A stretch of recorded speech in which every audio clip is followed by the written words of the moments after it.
ముందుగా chrome బ్రౌజర్ని open చేయాలి. Chrome బ్రౌజర్లో ఓమ్స్ లా PHET సిమ్యులేషన్ అని టైప్ చేయాలి. ఓమ్స్ లా సిమ్యులేషన్పై క్లిక్ చేయాలి. రన్ లేదా ప్లే బటన్ను నొక్కాలి. ఒకసారి పరిశీలించండి పిల్లలు. సిమ్యులేషన్లో కనిపించే భాగాలు బ్యాటరీ లేదా వోల్టేజ్ స్లైడర్ V, రెసిస్టర్ లేదా resistance slider R, current I, ammeter and volt meter, formula display V=IR. ఇక్కడ రెసిస్టెన్స్ స్లైడర్ని స్థిరంగా ఉంచి వోల్టేజ్ని పెంచితే కరెంట్ వాల్యూ పెరగడాన్ని, వోల్టేజ్ని తగ్గించితే కరెంట్ వాల్యూ తగ్గడాన్ని గమనించవచ్చు.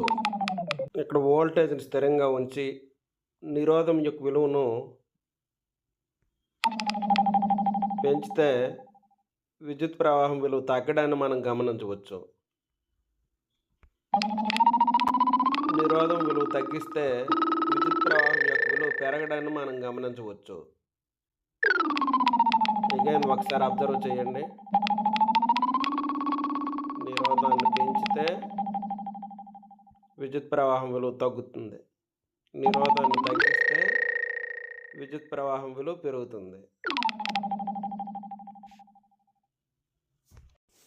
వచ్చిన విలువలను టేబులర్ ఫార్ములో నమోదు చేసి IR విలువలను గుణిస్తే అవి Vకి సమానం కావడాన్ని